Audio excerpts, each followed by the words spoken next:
ធានបទថ្ងៃនេះខ្ញុំចង់លើកអំពីវិធានការដំណាំដែលយើងតែងតែប្រើនៅក្នុងវិស័យកសិកម្មអញ្ចឹងមាតិកាដែលខ្ញុំលើកមកថ្ងៃនេះមាន4ចំណុចទី1តកតងទៅនឹងវិធានការមេកានិក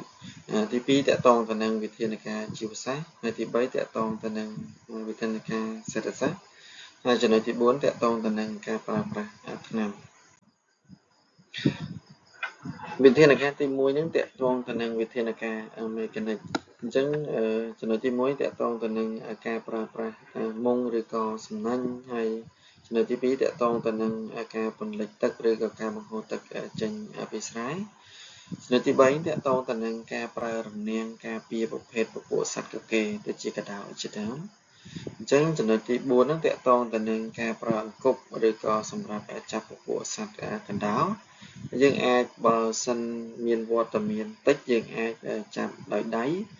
ហើយចំណុចចុងក្រោយនេះគឺតកតងទៅនឹងការប្រើអន្ទាក់ភ្លើងសម្រាប់ចាប់ប្រភេទសត្វល្អិតចង្រៃអញ្ចឹងវិធានការទី2តកតងទៅនឹងវិធានការជីវសាស្ត្រអញ្ចឹងវិធានការជីវសាស្ត្រនេះគឺគេប្រើពពួក Predator ឬក៏ប្រភេទសត្វមានប្រយោជន៍ស៊ីសត្វល្អិតគ្មានប្រយោជន៍ដោយការខាំឬក៏លេបចំណុចទី2តកតងទៅនឹងភ្នាក់ងារបង្កជំងឺជាប្រភេទពពួកមីក្រូសរីរាង្គដូចជាផ្សិតវីរុសបាក់តេរីដែលវាអាចបង្ករោគហើយសម្រាប់ប្រភេទសត្វល្អិតចង្រៃដែលមាននៅក្នុងចម្ការឬក៏ស្រែរបស់យើងហើយចំណុចទី3ហ្នឹងតកតងទៅនឹងប៉ារ៉ាស៊ីតវាជាសត្វល្អិតនៅក្នុងវាស៊ីសត្វល្អិតនៅក្នុងដំណាក់កាលជាចំណុចទី3តកតងទៅនឹងវិធានការសេដ្ឋសាស្ត្រចឹងវិធានការសេដ្ឋសាស្ត្រហ្នឹងមានដូចជាការដាំដំណាំចម្រុះបើន័យថាការដាំដំណាំច្រើនមុខនៅលើផ្ទៃដីតែមួយទី2តកតងទៅនឹងការដាំដំណាំវិលជុំហើយទី3តកតងទៅនឹងការដាំដំណាំឆ្លាស់ទី4តកតងទៅនឹងការអនុវត្តឲ្យបានត្រឹមត្រូវតាមលក្ខណៈបច្ចេកទេសហើយទី5នោះតកតងទៅនឹងការប្រើប្រាស់ពូជធន់ទៅនឹងការបំផ្លាញពីសត្វល្អិតឬក៏ជំងឺហើយនឹងមួយទៀតធន់ទៅនឹងបម្រែបម្រួលការប្រើប្រាស់អាកាសធាតុផងដែរហើយចំណុចចុងក្រោយគេតកតងទៅនឹងកម្មវិធី IPM គឺជាប្រព័ន្ធគ្រប់គ្រងដំណាំដែលរួមបញ្ចូលនៅគ្រប់វិធីសាស្ត្រទាំងអស់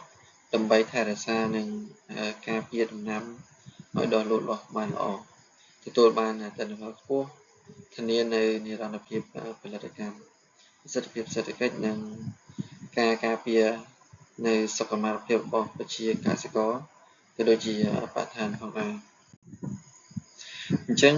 ចំណុចចុងក្រោយតកតងទៅនឹងការប្រើប្រាស់ថ្នាំ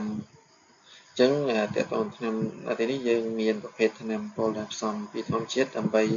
បង្ការឬក៏បណ្ដេញឬក៏កម្ចាត់នៃកត្តាចង្រៃចំណុចមួយទៀតតកតងទៅនឹងការប្រើប្រាស់ថ្នាំពុលកសិកម្មអញ្ចឹងថ្នាំពុលកសិកម្មនេះយើងអាចប្រើសម្រាប់បង្ការឬក៏ការពារឬក៏កម្ចាត់នៃកត្តាចង្រៃ